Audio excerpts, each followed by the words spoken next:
Hello, everybody. Good evening. Welcome to Wrestleview Post Raw number 96. I am Mike Tedesco, the editor-in-chief of Wrestleview.com, and joined for the first time at the start of the show in quite some time. It's Victoria Tedesco. There we go.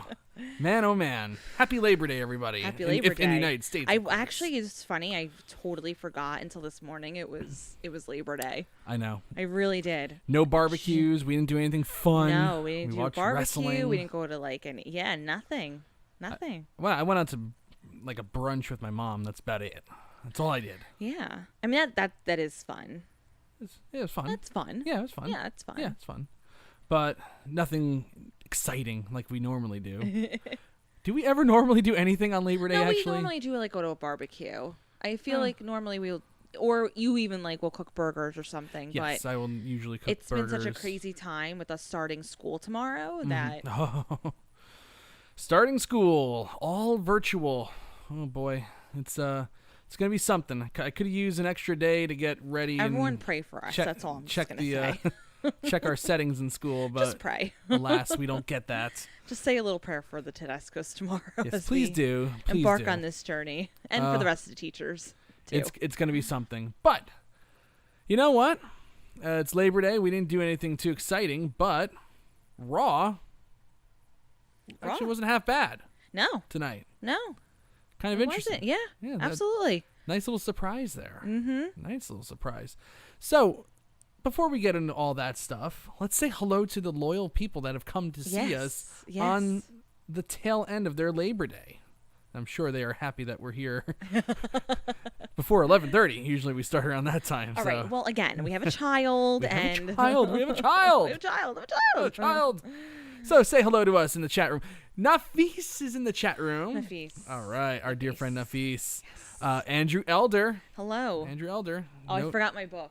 No name on the list. I'll put in my notes and transfer it. That's it. If anybody needs to go on. Andrew's all good. Scotty Poindexter. What's good, Tedescos? Hello. Everything's good. Thank you. Quentin Walters, our buddy. Yes. Greetings and salutations, Los Tedescos. Yes. Jorge Oliva. Hello. Hola, Familia Tedesco. Happy Labor Day. Do you think that with the start of the NFL season, Vince will start pulling surprises to keep fans watching, like title changes on Raw? He really should. That's a really good question. Normally, I feel like the fall is a time where WWE kind of phones it in. Yes, absolutely. But I feel like now you really can't do that. I feel like you have to stay consistent, especially now. I mean, he should never be doing that, regardless. I agree. Well, however, now especially, you should not be phoning in anything. You got to keep this little viewership that you have right now. Yeah, because the viewership can get really ugly. It can.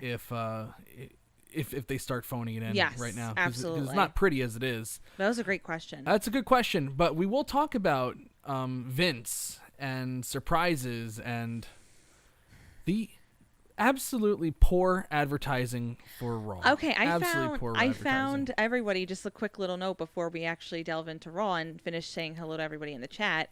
If you have not already, please check out Mike's reaction. We just started doing reaction videos. Yes. So please take a look at those. There's a couple up already. One in regards to the third parties that have been banned now with the superstars. Yes. And the other one having to do with Matt Hardy and his AEW concussion injury. Yeah. So please take a look at those. They're good. And they start a conversation. So I couldn't believe, I just kind of did it, on the fly, the first one with the Vince reaction thing. Yeah. And I was like, oh, you know what, let's try something new. And then I was like, okay, well, that kind of worked. It did good viewership. I was really happy with it. And it got a conversation started, and the thing with the reaction is everybody thinks that that's like my sole opinion only, but what I'm trying to do is just get a conversation started, and it happened. I was really happy with that. Yeah. And I was like, okay, well, now I just have to wait for the next big story in wrestling to happen. And Matt Hardy. and for the first time in forever, I'm watching a show that I didn't have to recap. And I'm watching All Out, and I see Matt Hardy take a big spill off a freaking scissor lift, bounce his head, and then they let him continue wrestling. I had to say something. It wound up being a really big story anyway. So, but I was pretty happy. One of the first. So take a look at those if you haven't checked them out already. Yeah. They're going to be happening throughout the site now in general. Not just Mike, but I made you a reaction to video at some point. Again, the news has to kind of come along. We're not just going to react to random stuff. We're not going to force it, but if something happens, we'll be doing little reactions. Big things to happen to be happening this weekend. Big things popping, little things dropping. Mm-hmm. Let's say hi to the rest of the chat. Let's say hi to the rest of the people. I did want to say something else. And I want to say thank you to everybody on top of the reactions, which I was really, really happy with the viewership for those, which kind of motivates me to want to keep doing them. Also, thank you to everybody. The last 2 post-Raw shows have been the 2 highest watched post-Raw shows ever. And it's like, everybody in this chat room that's been with us since day one, that's really helped push us to this next level, and it seems like we're finally starting to get over that hump. So thank you to everybody who's been here and anybody who's new. How are we going to do on a Labor Day? We shall see. But anyway, let's finish saying hello to everybody. Oh, yes, Frank McMahon is in the chat room tonight. Frank. I haven't. Oh my god. That was great. So Frank says, Mike, I tried the ThunderDome and I didn't like it. Between sitting uncomfortably, camera pointing at you, the show zoomed in, and the guy speaking over the show telling us what to cheer and boo. You see, that's so weird. When I did the ThunderDome twice now, and Billy told me the same thing, that they were telling him what to do. I was just, because I know who's face and heel, I was just doing my thing. I was like, for the faces and booing the heels.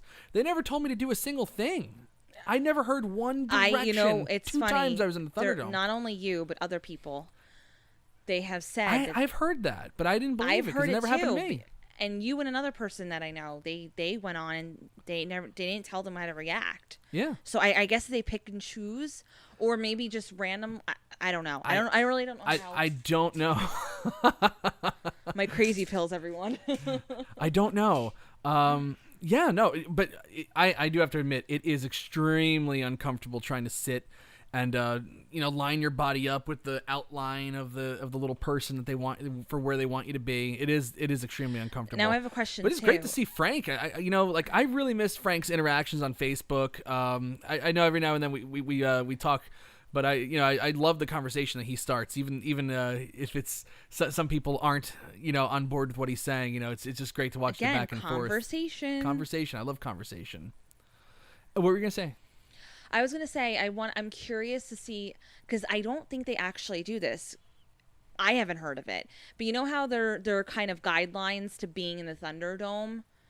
I don't think they actually kick people out, though. And the only reason why I say that is because of the things that have been going on randomly that they have not been, looking out for. The things that have been happening in the ThunderDome that should not be happening. The very intense things that should not be happening and videos that should not be on there. Yeah.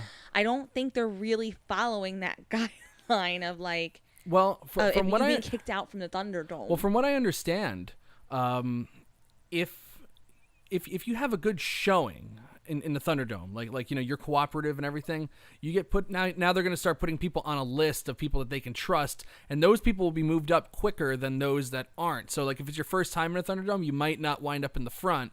But if they get your IP address and your email and whatever, and they see, okay, this person's coming back in, there's a good mark next to their name, we're going to move them up a little closer. Okay, but so still, that's kind of how they're handling it right now. I know, but they've had people in the front that... you and I are in stock footage forever and ever. We make every single pay-per-view so far. That is incredible. That one WrestleMania, that camera They have guy. so much footage of us. It's crazy. It's amazing. It's crazy. We've been on Total Divas. Yeah. We've been on intro videos to SmackDown. We've been on pay-per-view. Every video packages, WrestleMania ticket commercials. We've been everywhere. Everywhere. I've been everywhere, man. I've been everywhere. Okay. Billy Hefner's in the chat room. So Billy was also in the ThunderDome tonight. So we have 2 people in the ThunderDome. That's pretty cool. So Frank's also saying if there was a visual cue over a person telling me what to do, that would be well responsive because it's not distracting from actually watching the show. I agree with that. Yeah, if they're just hitting you with all that stuff. By the way, if you're watching us for the first time, it seems like we've had increased viewership lately. Please subscribe to our channel if you haven't subscribed yet, and like the show. And if you're in the chat room right now, like the show. That'd be great. Okay, Clinton, CJ Bowman's in the chat room as well. CJ. All I'm going to say is this. I want to see SmackDown open with the Mysterio family beating the hell out of Murphy. Yes, I hope that they're just stuck there forever for the next 4 more days until SmackDown. They're still going to be beating on him. So funny. That'd be wonderful. I think I said hi to Scotty. Did I miss anybody? I don't know. Oh, if I did, I'm sorry. Michoud Walls. Oh my God, you can't forget Michoud. I don't want to miss him. No. You can't miss him. No. Loyal fan. Anybody else comes in, say hello. We'll make sure we give you your due shout out. Now, Raw. Labor Day Raw. Every day, every Monday, usually before every single show, I get some sort of a preview up for what you're going to be seeing that day to kind of entice you. Say you're going to have a recap on Wrestleview tonight. It gears me up for what I'm going to be recapping, or gears up Josh or Roy for what they're going to be recapping. Yeah, exactly. Today, and yes, since the pandemic, WWE's website they've not been updating it. Has been terrible over everything. Oh, not just what you're about to say. Like, I've seen typos on the website. I've seen double postings. I've seen like for example, okay, so they had NXT Super Tuesday last week. They did the Iron Man match, which I thought was really, really good. The 4-way Iron Man match. And so they had the results up there on Tuesday night. Mm-hmm. And literally until SmackDown on Friday, they didn't change the website. It was only like there was nothing updated in the main picture. 3 days of the NXT Iron Man match pictures. It's like, come on, like you don't have anything else going on right now? Even the alumni like not section. Even like a playlist that you want to like push anything. Their roster, the alumni section, there be people who actively don't work for the company anymore. Have known not to be work for the company anymore. They're still on their site. Oh, you mean on the active page, not the alumni? Yeah. On the active page. Yeah. They also have a coding error on the Superstar page. Oh, the Superstar page.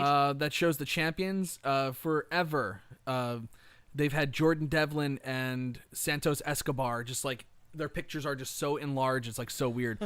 So, like, I'm used to them not getting a preview up, but I'm also used to like they will promote at least something over the week. They'll promote something on SmackDown. They'll promote something on NXT for what you're going to see on Raw for that week.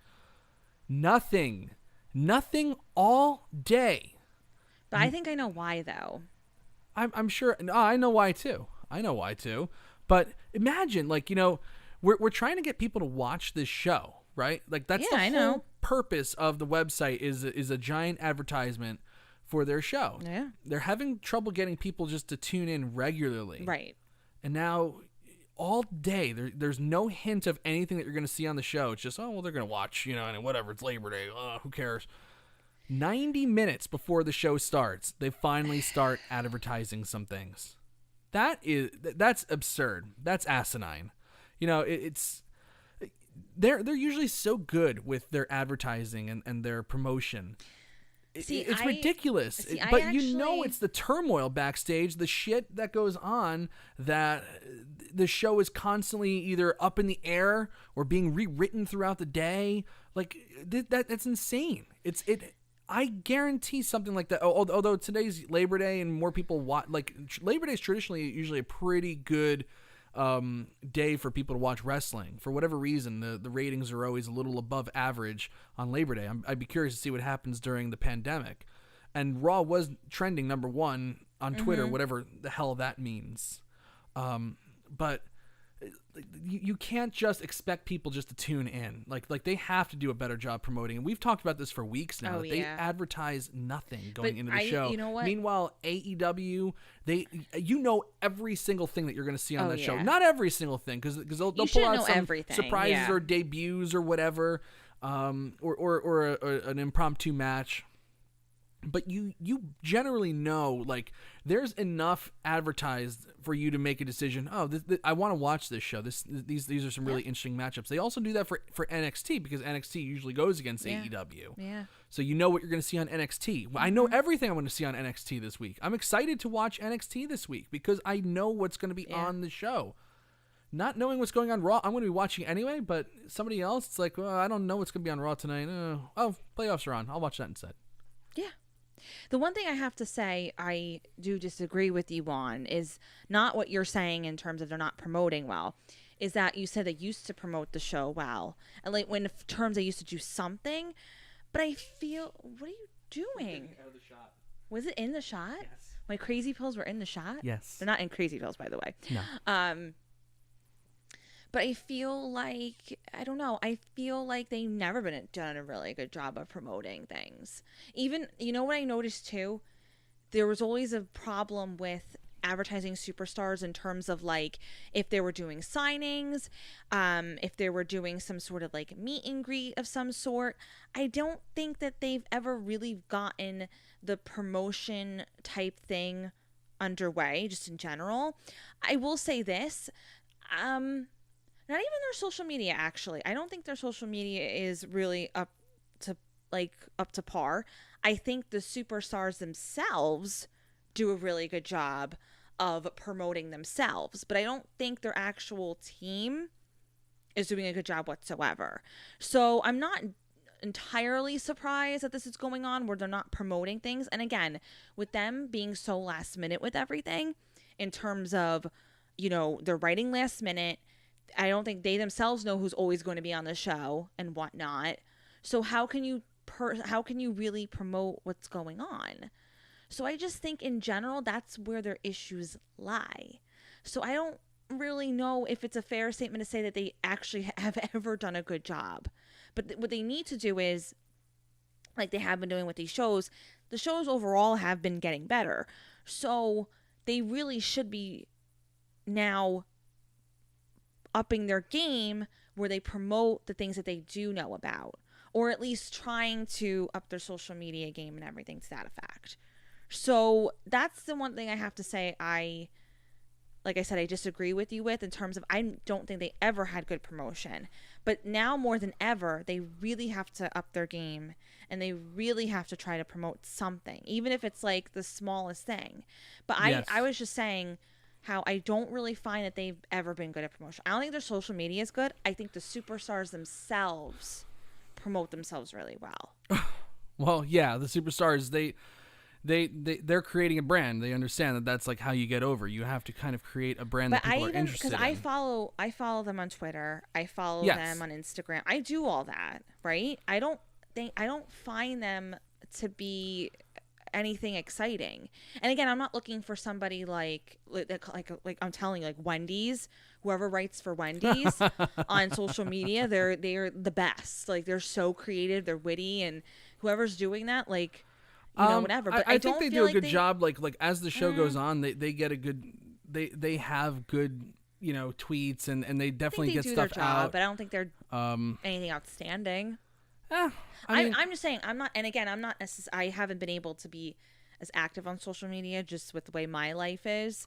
But if I did have a job with social media, you know, I even in my classroom, I promote what we do in the classroom. Obviously, just it's privately within the district.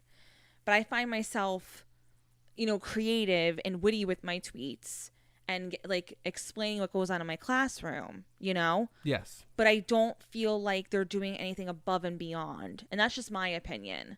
I feel like, but now more than ever, they really have to up everything in terms of promotion, social media, what they're doing. But they don't know what's going on. They don't even know half the time who's going to be on the show. I bet you guaranteed. Well, like, that's a even problem. Michael Cole, right? He commentated tonight. Yes. How Phillips probably has coronavirus. Oh, I'm not trying to laugh, but no, yeah. But like, I mean, that probably is exactly like, what's going on with him. And granted, the guy could just be taking a break. Like, yeah, everyone's might entitled be like to one. A family emergency or you whatever. know? We don't know anything about Tom Phillips. We know nothing about it, but. And again, my first thought, let's not everyone say like, oh, Wrestleview said that they have the coronavirus now. But my immediate thought was like, oh, Michael Cole's on tonight. Oh, Tom Phillips is off for the week. It's like COVID. Yeah. So it sounds like to me. Yeah. But, you know, like I think they do okay with their social media. It needs improvement. Okay, all right, it needs improvement. I think they do a good job like throughout the show of like. They usually clip like some good stuff and they do a good job like these shows mostly. I mean the last few weeks they're on a streak of having good shows. Not great shows, but they're good. I did just say that. Yeah, they're good shows. They do. But sometimes on those bad shows, like the social media team, they'll clip something that I just watched that I said, well, this is hot, steaming, stinking garbage, and they'll clip something and put like a little caption, and they'll put a spin on it, and I'm like, oh well, maybe it wasn't that bad. The one thing I will say is though, that's what they're there for. Very good at video packaging. Oh, well, that's different from separate, social media. Though. Yes, but whoever's running that, they are really, really good at that. Things that we've seen live or even on television, like you just said, that were absolute garbage. But somehow, if you watch that video package and nobody ever seen it before, they're like, "Oh wow, that looks really, really cool, actually." Yeah, but it was not at all. Quentin Walters says he has COVID. Oh my gosh! So I have been in quarantine for 4 days now. I thought that I thought that New Zealand was completely, there was no COVID at all there. That's actually really surprising. Very, very sorry. We're sending our prayers out to you. Prayers out to you. We hope you're all right. Please have a speedy recovery. Yeah. And even if it's a mild case of it, still anybody who has stay hydrated. Hydrated. Lots of electrolytes, and just, keep your head up, man. Yeah, we're rooting for you. Damn, that's terrible news. That's terrible news. I'm so sorry.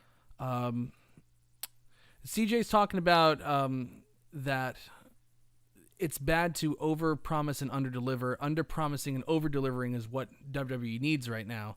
I agree. I agree. I do too. They I do too. Because they think that they're the only show in town. Yeah. They think that they're so great that they need to. And they do promote their shows as like, we had the greatest wrestling match ever this year, right? Right. It's like they overpromise all the time. I think right now what I was saying before, because I know you went to go get a drink, I was saying that what they need to do now is now more than ever, because the shows have been pretty good, right? Yes. And they need to keep that consistent, but they also need to up their game with their promotions. Okay. Again, even if it's they got to start promoting their damn shows. Even if it's something, even if they know one that's thing. Not on social media though. That's on the that's totally on separate. Vince, and that's on the writing. Absolutely, totally separate. And I've noticed that honestly in the last few months, we would know a whole bunch of stuff going on Raw, well in advance. Yeah.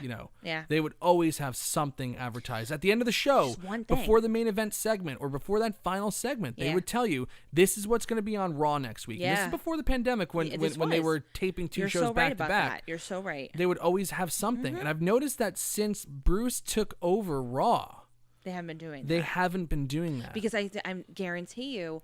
And even stuff that they promote, they don't do. They don't know who's going to be there. I think, but they're taking a chance. But CJ's right. Even if you promote something and it doesn't necessarily happen, or the way that you execute it. I literally think, and again, it's like, you see all the reports coming out of Raw tonight that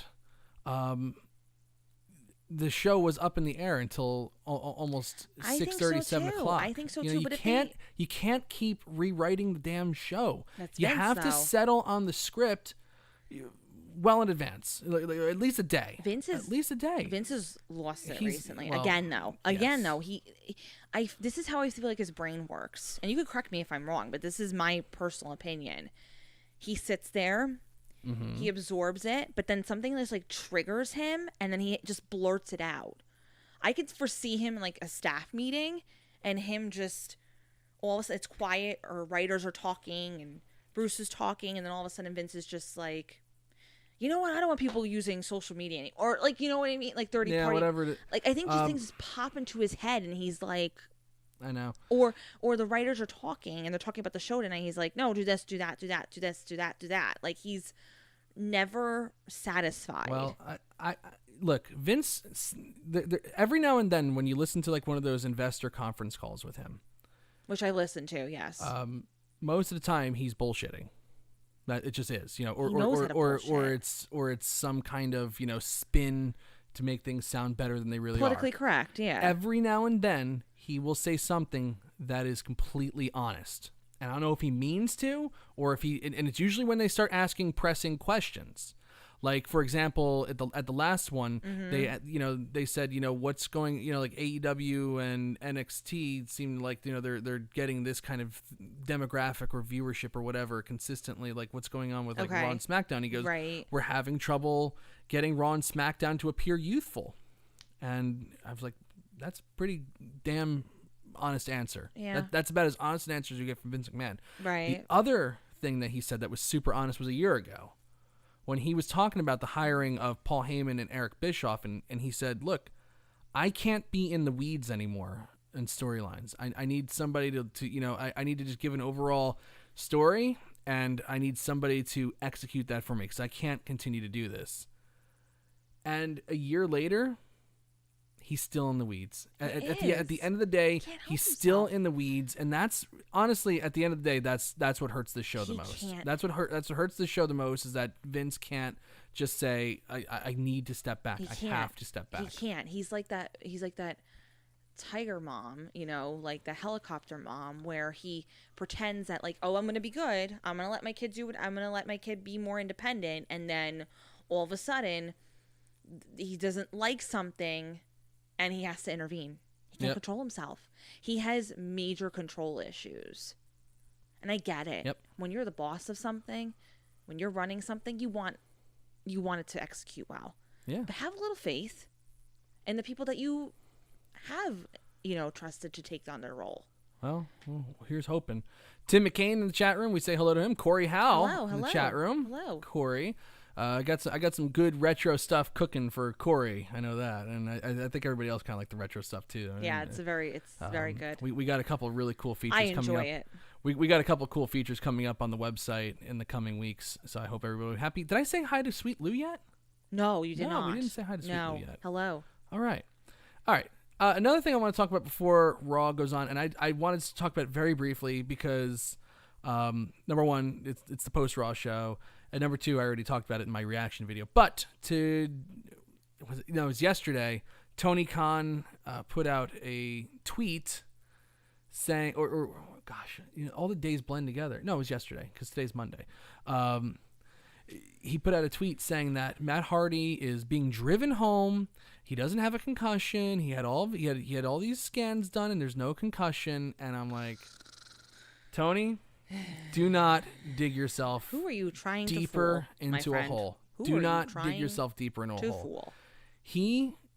Look, Tony, you screwed up, bro. You screwed up. You never, ever should have allowed that match to continue. Never. I don't care if Samson said that he was okay. The guy was unconscious. You have to start thinking about what do they call those micro concussions? Those little ones that are really bad for you. But if a guy's unconscious, that means both lobes of his brain were turned off or his brain stem was jolted. Something happened to his brain that made it say, I got to shut down for a few. You shouldn't have let him continue. And then when he couldn't stand, and you know that the finish is that he has to climb a scaffold and knock Sammy Guevara off, it would have been way worse if Matt started climbing that thing and lost his equilibrium again and fell. I told everybody I don't think that they're telling the truth. I don't think so either. Because if he did not have a concussion, why are they driving him home? Usually if you have a concussion, they tell you don't fly. So why is he? So wouldn't it be easier to get him back to North Carolina by plane rather than driving him from Florida? I spoke about this a long time ago. Tony Khan's full of shit. I spoke about this a long time ago. I've had 4 concussions in my life, okay? And the one concussion that I did end up having, I was knocked out.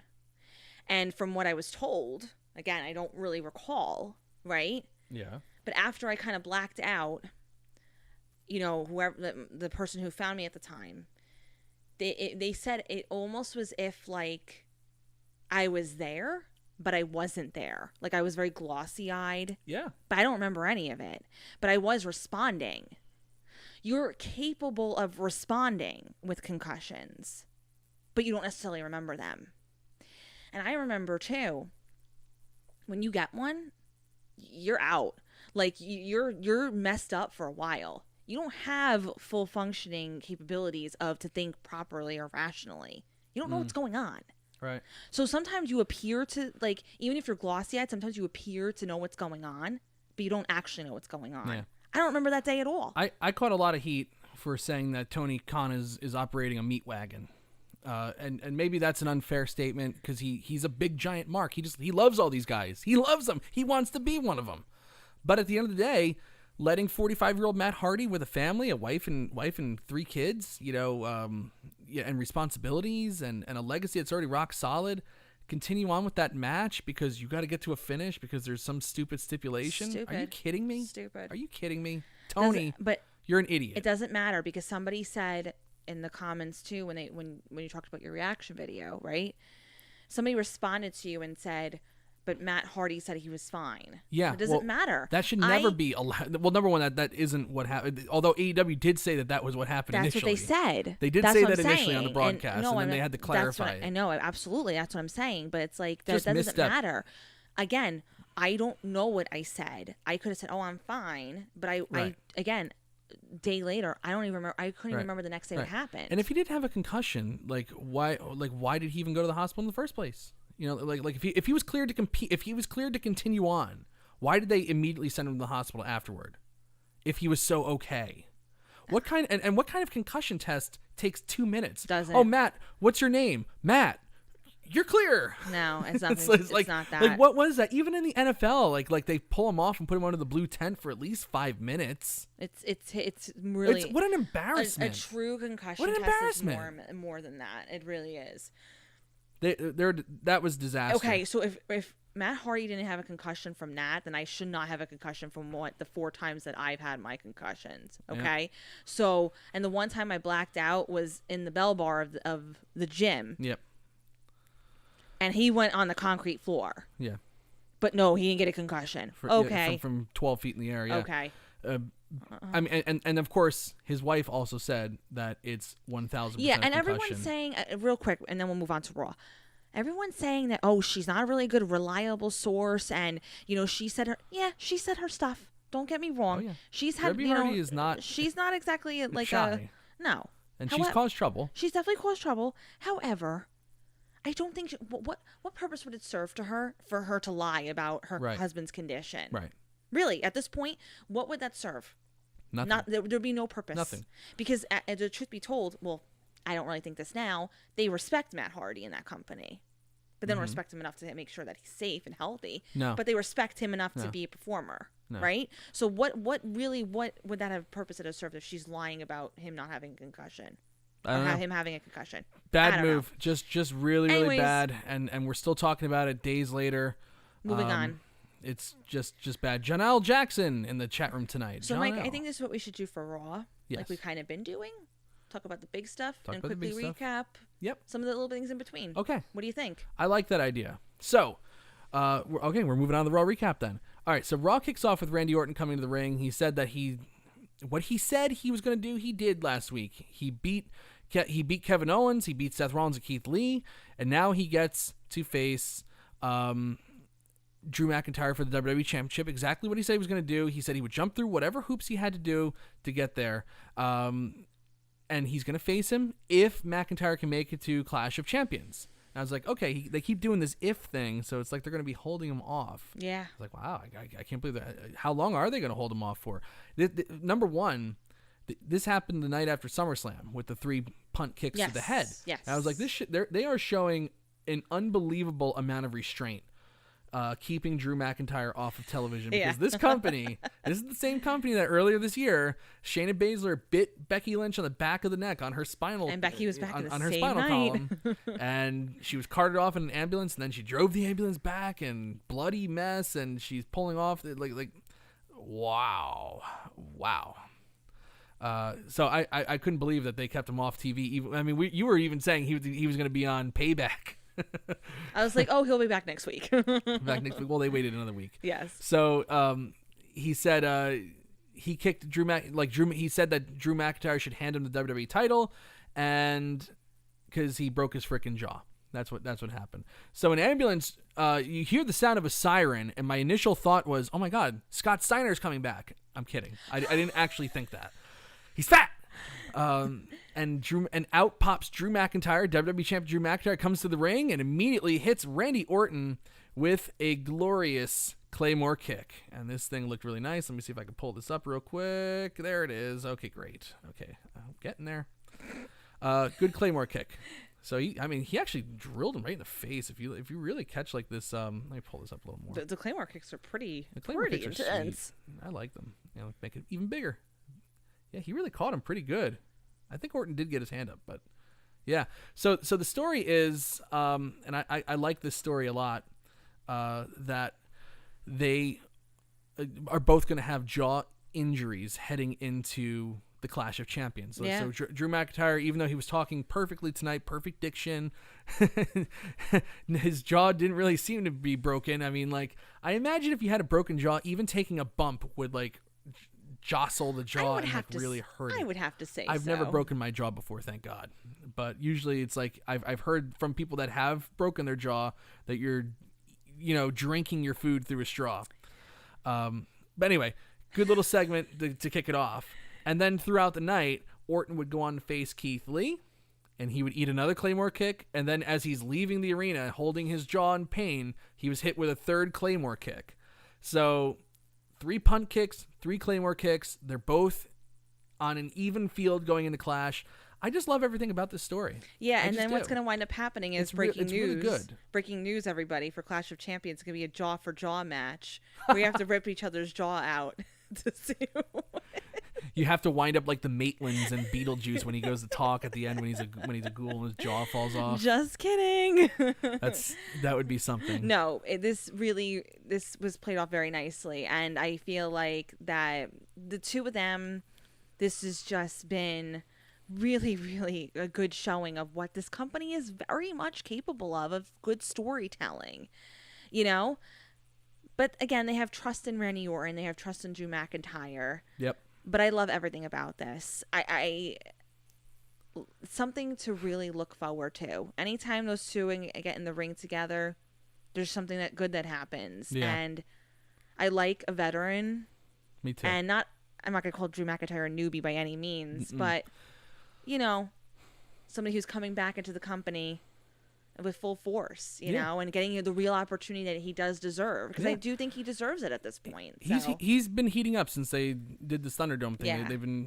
They've done a really nice job. Yeah. I mean, all year they've done a really nice job with Drew McIntyre. It's like the one guy they've really, really done great stuff with. Now they got Roman Reigns. They're doing great stuff with him as well. Good stuff. Great stuff. I really like this. And you know what? It's not like a stupid convoluted story. It's not. It's not like you need to follow you need to follow what's going on Twitter to understand the story. You need to watch this video package of 900 different sound clips that we pulled out that kind of tell the story. No, it's simple. They don't like each other.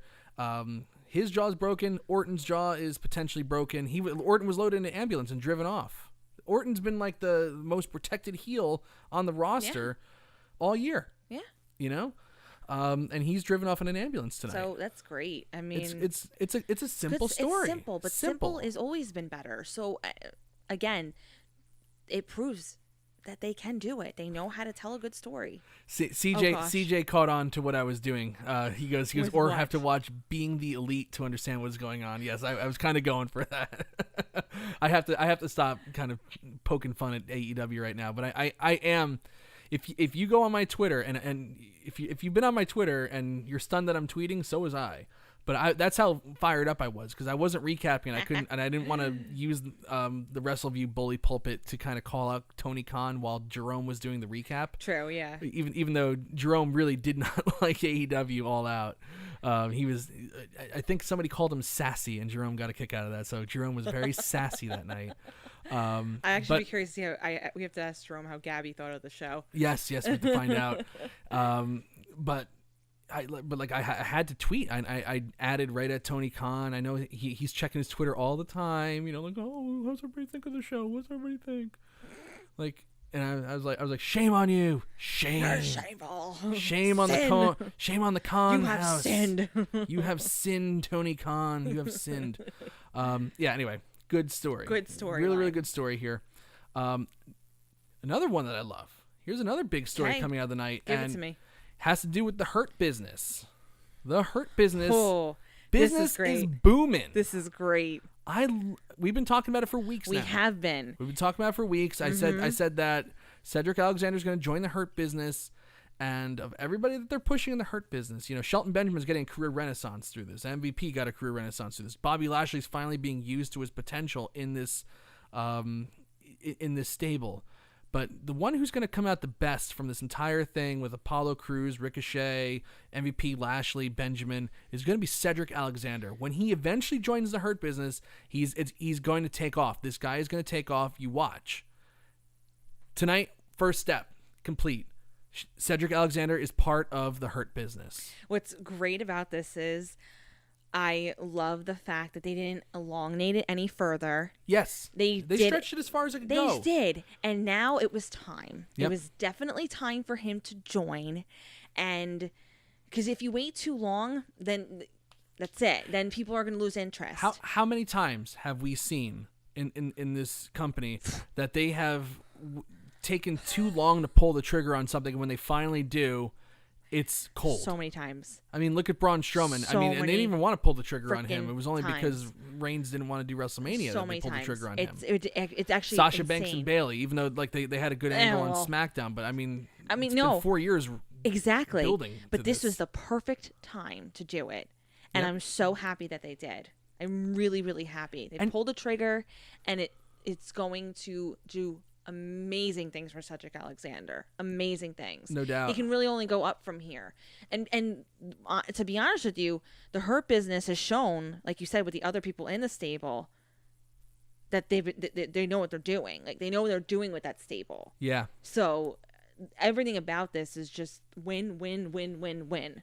Yeah, and I love it. And then they had the Hurt Business all over the show tonight. You know, they were in the opening match. Yep. You know, because Cedric Alexander turned, they beat Apollo Crews and Ricochet and Cedric Alexander by de facto.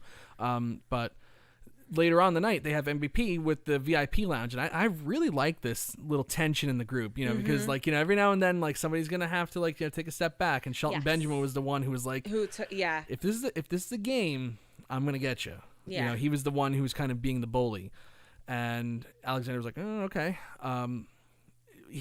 Cedric cut a really decent promo. He did as well. He did. I thought he was gonna be nervous. I thought he was gonna be rushing his lines. You know, it's live TV. It was good. It was good. You know, I mean, there's still much room for improvement. Always. But for a first night, he hit all of his spots, and then of course they had the big 8-man tag with the 4-man Hurt Business taking on the Viking Raiders, Ricochet, and Apollo Crews.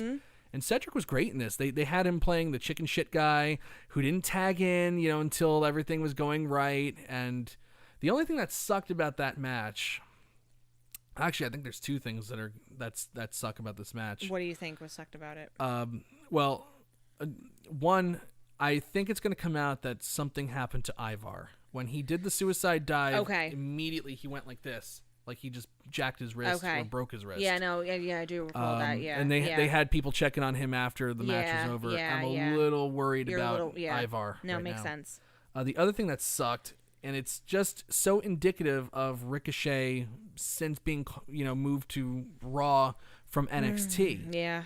That he completely botched that finish. I guess he wanted to take the Michinoku driver and kick out after 3, which, again, I don't know why the fuck you'd want to do that right now. You're not the main character in this story here. Tonight's about getting Cedric over. So if you're going to kick out of his, which I hate them doing anyway. I hate anytime somebody hits a finisher and then the 3 is counted and the person kicks out right after. That's an old Hulk Hogan trick to kind of make it seem like, oh, well, you know, I was down for the 3, but I was still not put away by their finisher. You know, like I don't know what the hell he was doing. He kicks out at 2. Either the referee botched the finish or what, but either way, Cedric played it cool. He got up smiling, like, you know, the evil smile. But Ricochet is, I don't know. The guy, he's never hit his stride. He's very why lost. not me? Yeah. Why not me? Don't even get me started, because you know how I get. He's never, like I said, and I was genuinely excited for him, you know, when he first came on. But it's like, at this point, I don't even know. He needs to go back to NXT. Yep. And really try to find himself as a character. And that goes for, yes, again, that goes for a lot of people, but him in particular, because that's the part that frustrates me about this company. The talent is there. They have way more talent than they've ever could have asked for. They have way more talent back then. But they have zero charisma and characters that they're developing. And we've had lengthy conversations about that. But yeah, I totally get what you mean. Ricochet is he's kind of like just lost right now. There's no real clear direction with him. He's just kind of being utilized here and there to help maybe build other people, but they're not helping himself. He's a good gymnastics guy. He's great he's great talent. He's good in the ring. You know, he's not, but his overall look and the promo and the size, it just doesn't compute. He would be great in AEW. They would push him to the moon. But here on WWE, it's just not working. And I'm not saying that if they push him to the moon, that it would do their business wonders. I still don't think he would be as success in AEW either. But you know, he'd probably be a lot happier. I think everybody would. You know, he's just kind of existing. Anyway, so we finally heard from Retribution tonight. Mm-hmm. So they interrupted so they had 2 handicap matches, one with Nia Jax, one with Shayna Baszler versus the Riot Squad, and the Riot Squad beat Shayna Baszler, and then one with Nia Jax versus the Riot Squad, and then the lights flickered, Retribution came on the screen, and I don't know if the reaction they were going for was me laughing, but that's what they got.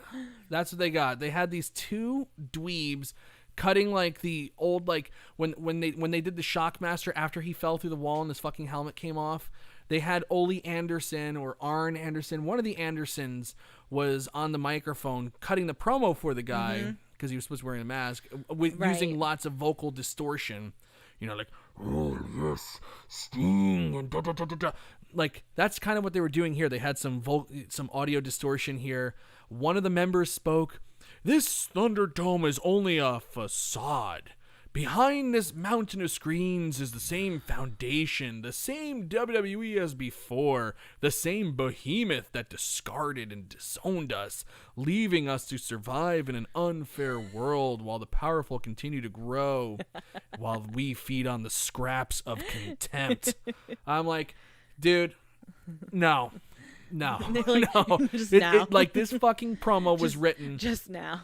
This fucking promo was written after somebody was on Netflix last night, and they came across the James Bond section and they turned it on and they were like, "Oh my God, Ernst Stavro Blofeld, Auric Goldfinger, those dialogues that they cut on James Bond, telling them all their evil plans and."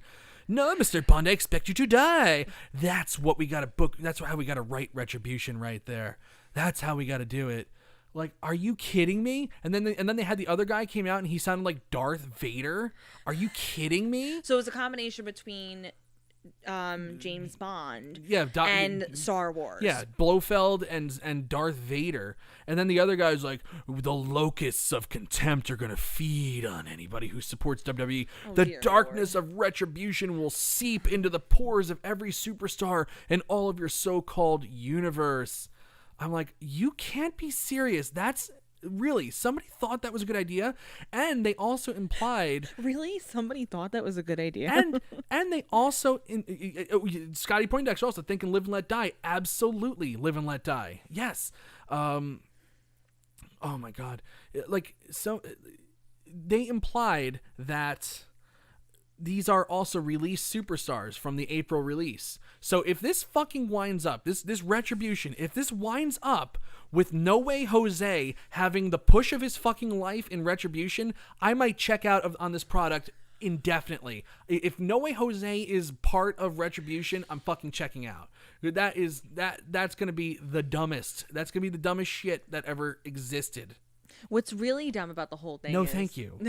No, thank you. What's really dumb about it is at this point... I swear to God, No Way Jose, no. No, exactly. What's really, really dumb about this is, like, why on earth, again, would you allow yourself to not really take a look at what you wrote and say, this is good? I know. This is good.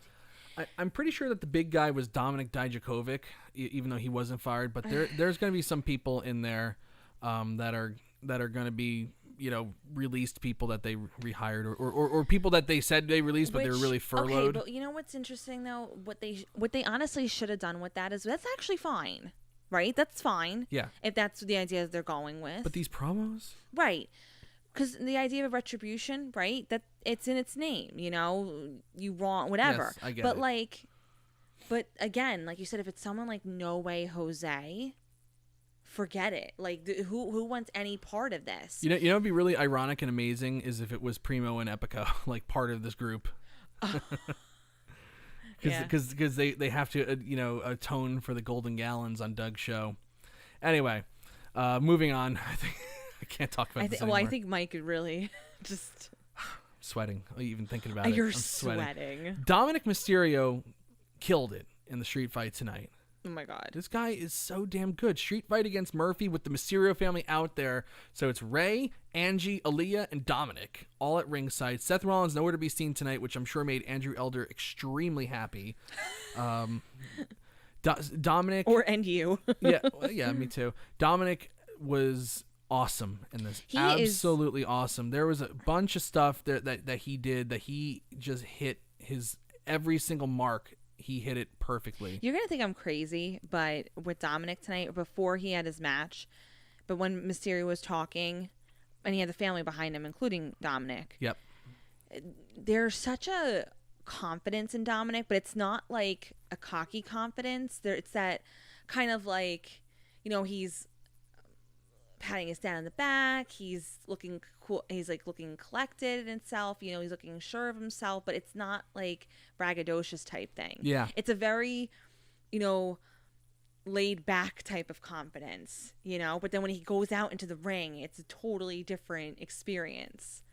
Then he's really showcasing what he's got. And it's so, so good. He's sharp. He's got a great ring IQ. And yes, there have been plenty of people that have been younger than him that have been really, really good. But I mean, to do it on this stage, with so much pressure, and so many eyes and the internet, it's tough. And you know what? I have to say, certain people, when they say like, oh, they have an advantage. Yeah, because, of like his father's Rey Mysterio, that right? Sunset Flip Bomb was so tight. But it's always so cool. Living in the shadow of stuff too. You don't know if you're ever really going to be as good as people in your family who were before you. Right. You don't. It's not a guarantee. No, definitely not. So it's like really good to see that he is really, really showcasing that he deserves to be there. It's not just because he's Rey Mysterio's son. So let's give this kid an opportunity. Yep. Yeah. He was great tonight, and I got to tell you, I love the Mysterio family beat down on Murphy after with the kendo sticks, beating him so badly. I loved Angie getting in the ring and Ray's handing her the kendo stick. She's like, "Oh no!" And he's like, "You got to do it. Come on, for your baby." She takes it and she gives him a little whack, and he goes, "Give it to him harder!" And then her and Aaliyah are going back and forth, hitting him. Nothing would stop me when it comes to Liliana. No, definitely not. It's so great. I love that they're incorporating the family.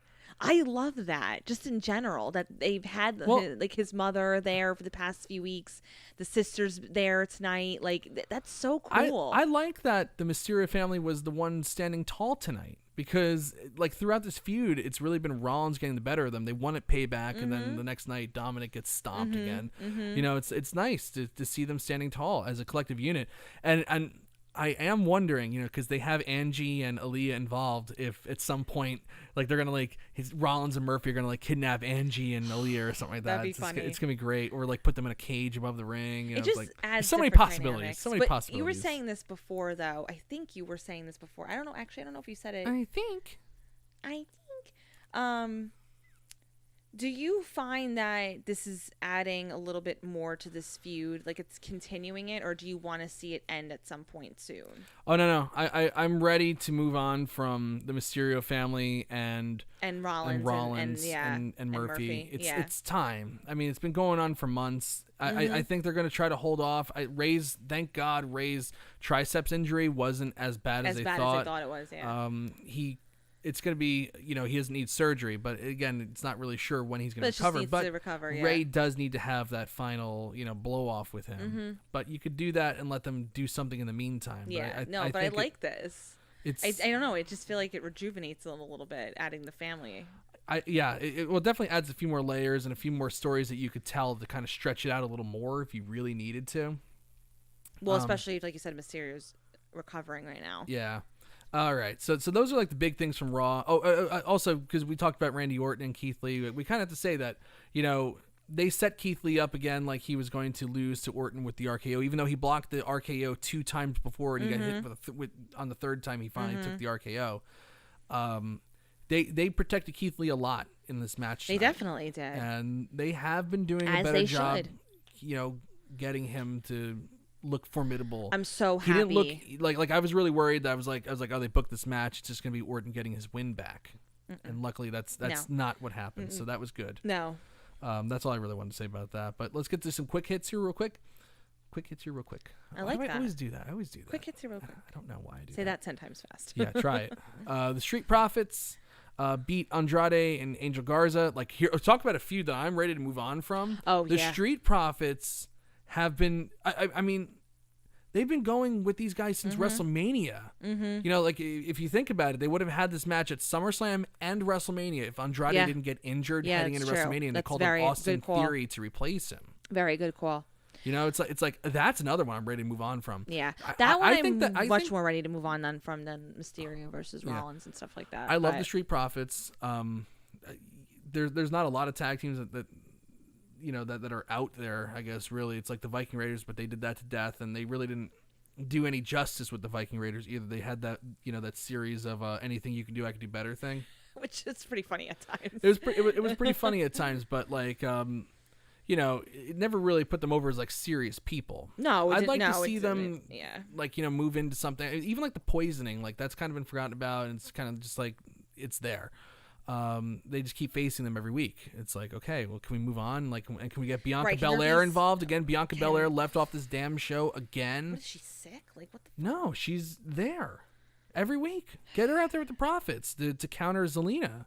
Like, no follow-up with that at all. We have to get the Bianca Belair involved. Bianca Belair needs to be on this roster more. I need to see the Street Profits doing more segments to showcase their charisma.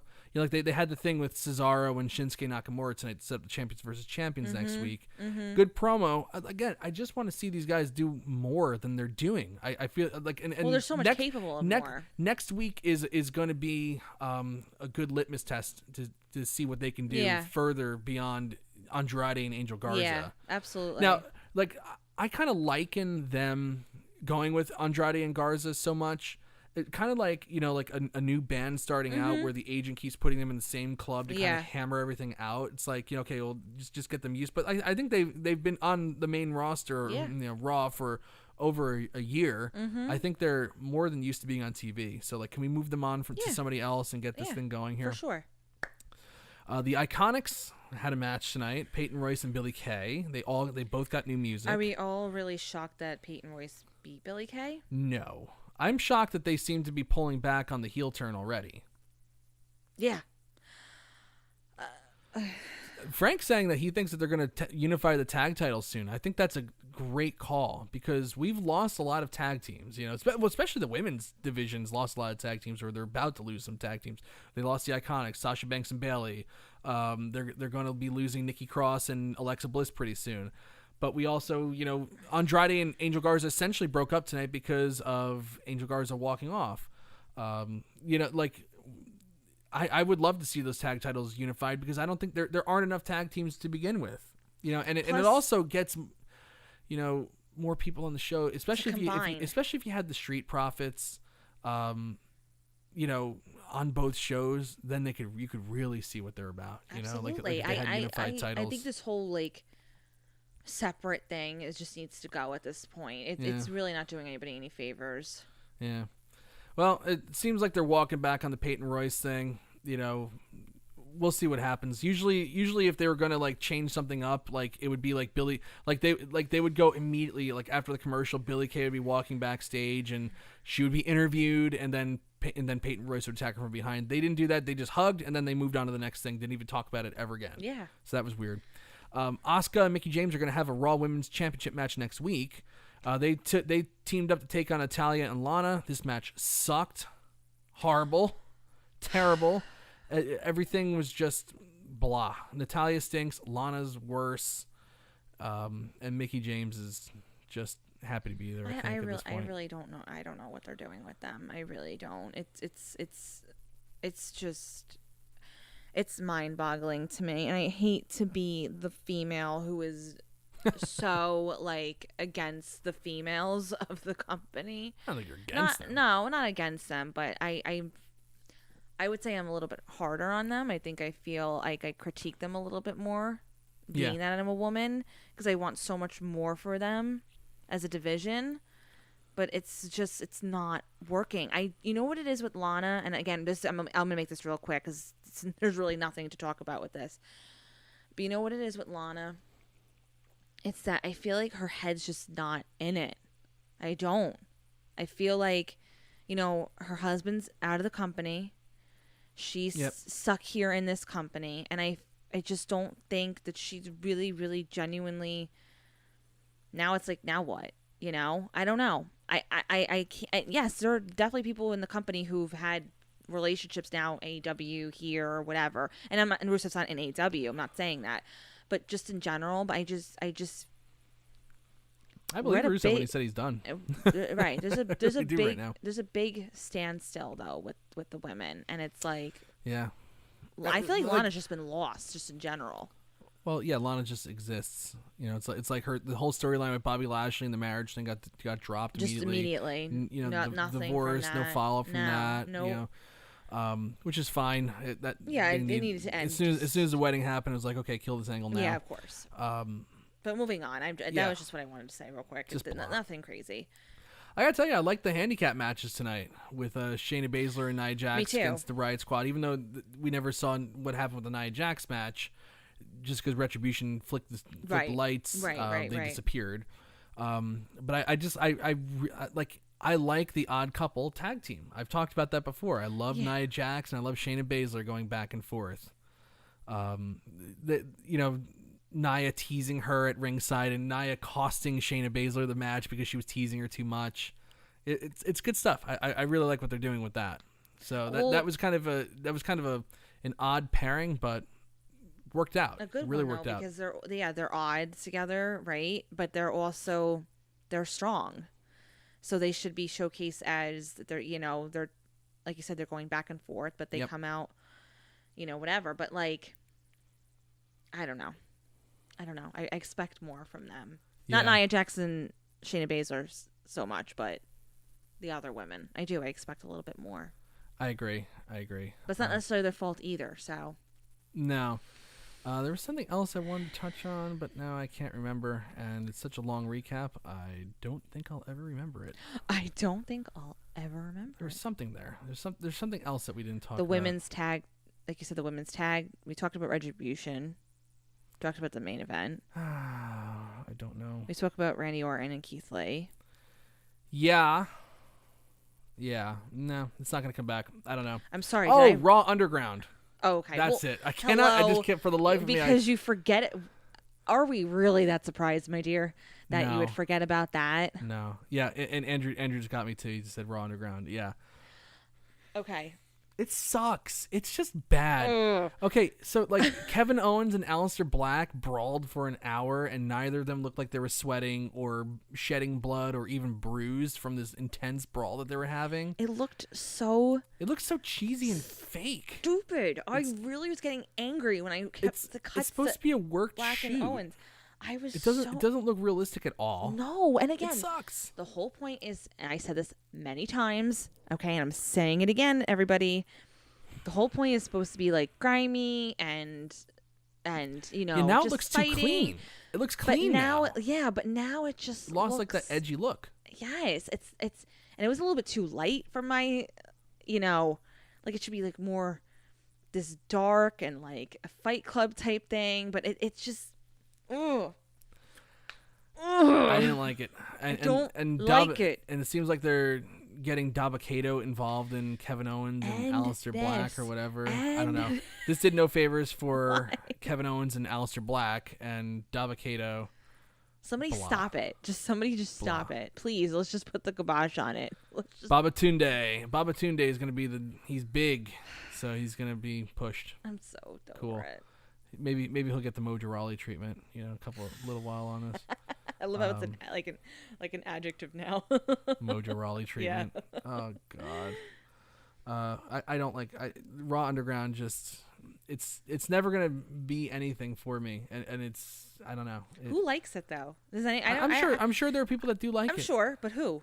Who are they? I want to know. I want to talk. I'm sure there's people in the chat room that enjoy it. Okay, can somebody tell if you in the chat like it? And again, I'm not gonna rag on you or anything. I just want to know why. So if you could just let me know, that'd be fantastic. Yeah, I don't know. It's somebody in the chat room, if you do like it, please let me know why. Because I'm just now I'm just really curious. I know. Well, please. It stinks. That's what I got. CJ says that Frank likes Raw Underground. CJ likes Raw Underground. Okay, tell me why. CJ says that Raw Underground had something, and then people started bitching about it, and then they changed it essentially, and now it's not. And now it's not up to. So you're saying the initial, whatever they were doing initially, he liked, but now what they're doing, they're not. Yeah. Because they changed the look of it. Andrew says he liked the Raw Underground with Drew and Orton in the other ring that's set up in the arena. Quentin likes SmackDown Above Ground. Billy hates it. SmackDown Above Ground. Billy hates it. Even with COVID, the guy he's still got the wit. Of course Billy likes it. I mean, Billy doesn't like it. Yeah. Because for me, it's just blah. You know, I think it's I think it's an interesting way to kind of get people with no personality over.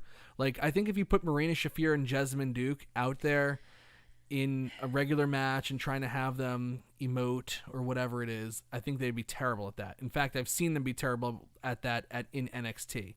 I think Riddick Moss, he's just not a guy that's gonna connect and doesn't have much personality. Arturo Ruas was going nowhere fast. I know how it could work. How? Once COVID ends and they have like a bunch of people just down there, overcrowding, screaming, yelling it, make it like a true movie scene where people are just fighting, being at each up. There's like dirt on them and everyone's sweaty and whatever. That's a real underground. Yeah. But with COVID, you can't have that many people. I think they should bring lions, and I think they should be like the Roman Colosseum. I think they should have to face beasts. Actually, I think that'd be interesting. So you think they're like? I don't know. I'm just shouting ideas, and if you like them, you like them. You don't, I don't care. Anyway, what did you think of this Raw, Victoria? And I want to know what everybody in the chat room thinks of this Raw. And I want to show you what the Twitter thought of this Raw. What do you say about this Raw, my dear? I like this Raw. I give it a thumbs up. You give it a thumbs up? I do. There's a lot of things that happened tonight, and Cedric Alexander being one of them, Drew McIntyre, Randy Orton for sure, and with Mysterio family and Murphy. I think there were so many positives tonight that I can't not give it a thumbs up. Yep. I hate using a double negative, by the way, but next week is going to be the first Raw against Monday Night Football. I am extremely curious to see how all of that. Be a 97th show next week. What's that? Is there a 97th show next week? That's our 97th show next week. Absolutely, and. Yeah, so I want to see how that goes. I had another thought. I'm sorry, am I like ruining your thoughts? My ADHD is just as I get later in the day, I can't concentrate on too many things at once. Yeah. So yeah, we got that coming up. We got our 100th episode coming up. The NFL you talked about. Oh yeah. Oh, and we're also trucking our way on to the season premiere of Raw, which is usually at the end of September or early October. You can call it that when it's on all year long. I know, but that's what they do. So, there's a couple big shows coming up. Next week, they are definitely putting, they at least advertise a few matches heading into it, champions versus champions, yes, stuff like that. But I'm excited about the season premiere as well. Even though they haven't promoted it yet, I imagine that they will. They'll do something. I give this a thumbs up. I thought this was a really good build to Clash of Champions. I really like the stuff they're doing with Orton and Drew McIntyre. I love the stuff with Dominic Mysterio. I love the Mysterio family standing tall. Yeah. Good stuff. All right, looking at the chat room. Chats, what say you?